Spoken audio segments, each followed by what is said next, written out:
Ecco, questa è decisamente una cosa nuova.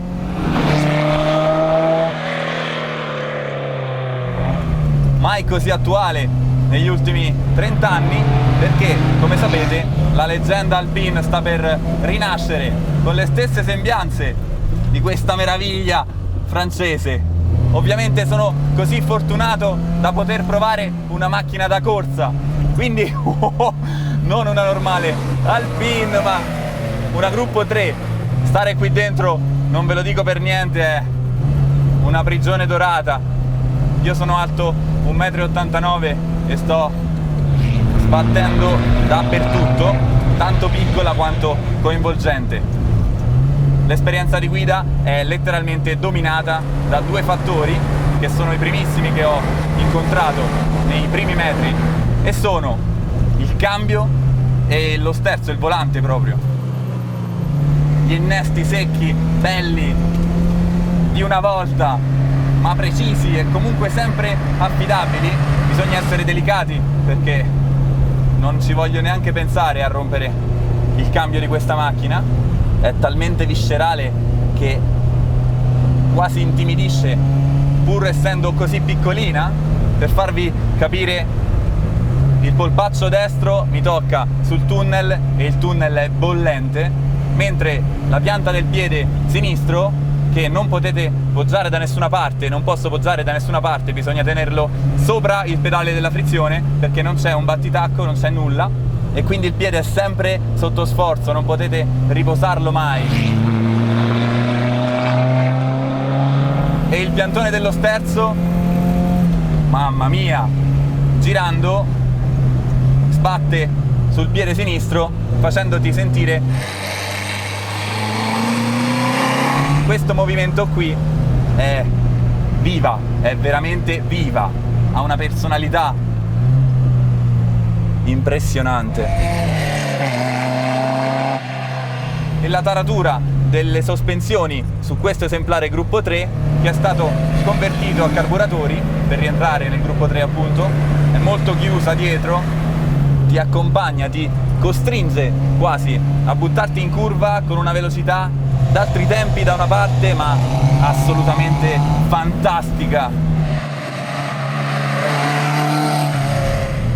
Non è un'auto che ti mette a tuo agio immediatamente, ma ragazzi, quando si inizia a interpretare il freno, il cambio, lo sterzo, l'avantreno e il suo modo di inserirsi e di uscire dalle svolte sia strette che larghe, diventa un vero godimento che possono darti solo macchine di questo genere qui.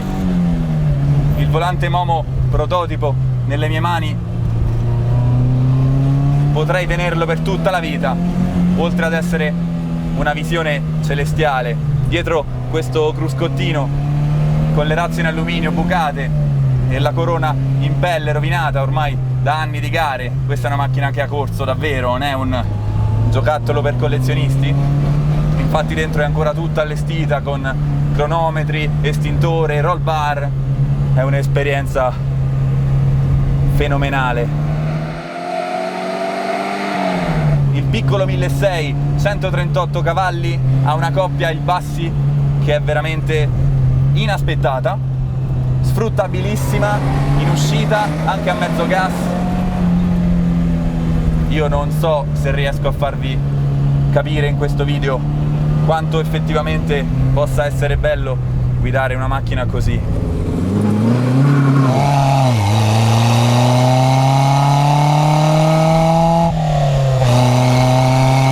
Ha un bel posteriore saltellante che è poco aiutato dalle gomme abbastanza strette, ma che forniscono informazioni molto precise, più di quanto forse farebbero delle gomme da trazione, quindi più larghe.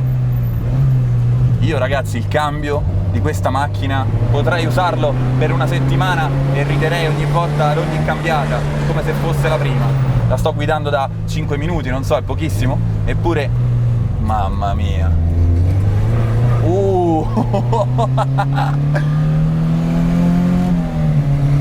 Bisogna comunque stare molto attenti, gli innesti non sono semplicissimi da trovare, ma quando si capisce dove sono,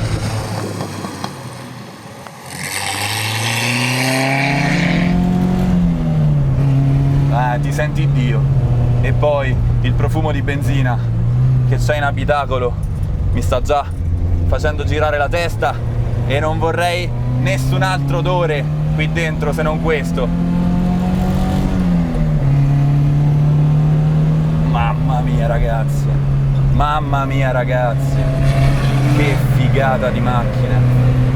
Perdonatemi la scarsa classe, ma questa macchina è una grandissima figata.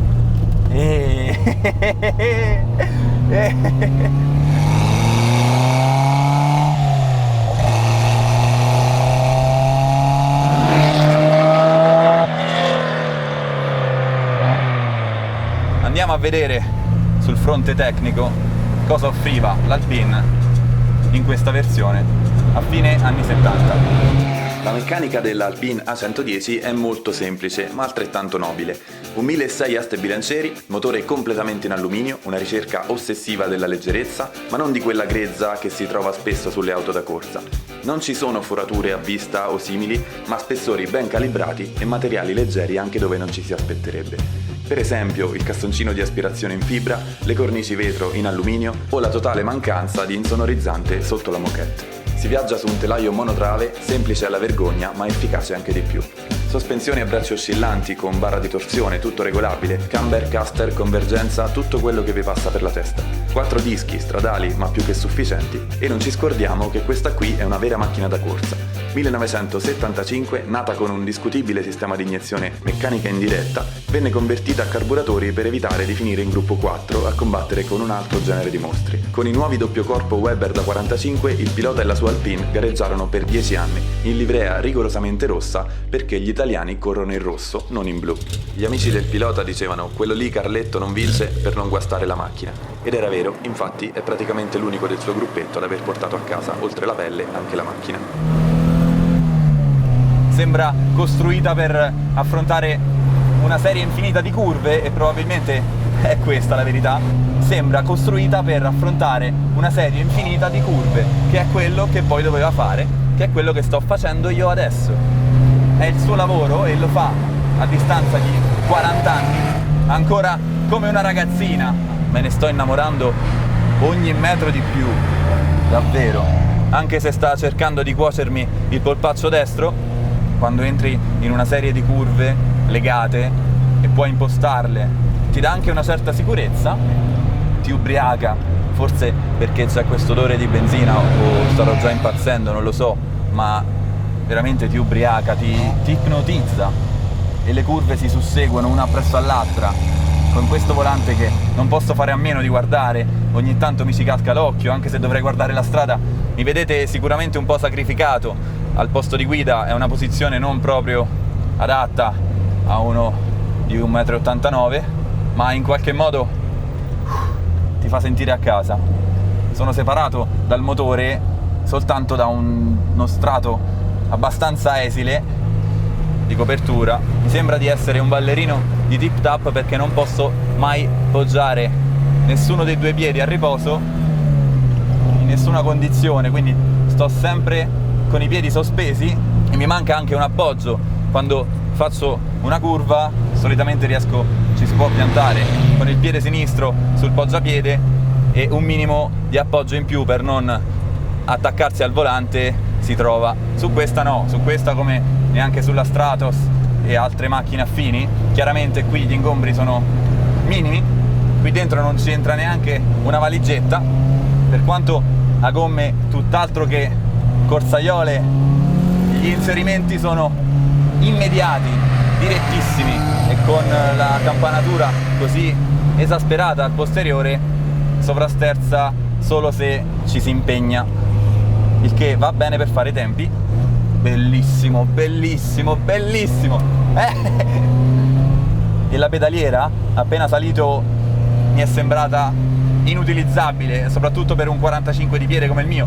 E invece, sentite, perfetto, senza il minimo sforzo, è letteralmente un'arma da guerra. Io l'adoro. Se faccio un altro puntatacco così mi innamoro e basta, e finisce la storia. E poi ci vorrà, wow, una Stratos.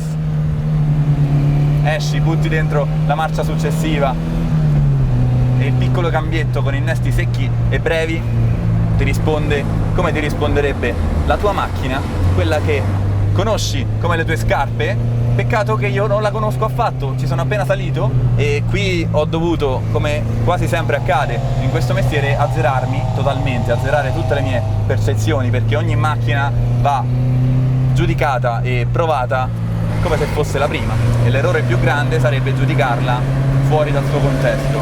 Quindi chiaramente non è un fulmine da 0-100, ma vi assicuro che quanto a divertimento e quanto a coinvolgimento dietro il volante le auto da rally degli anni 70 hanno veramente pochi rivali.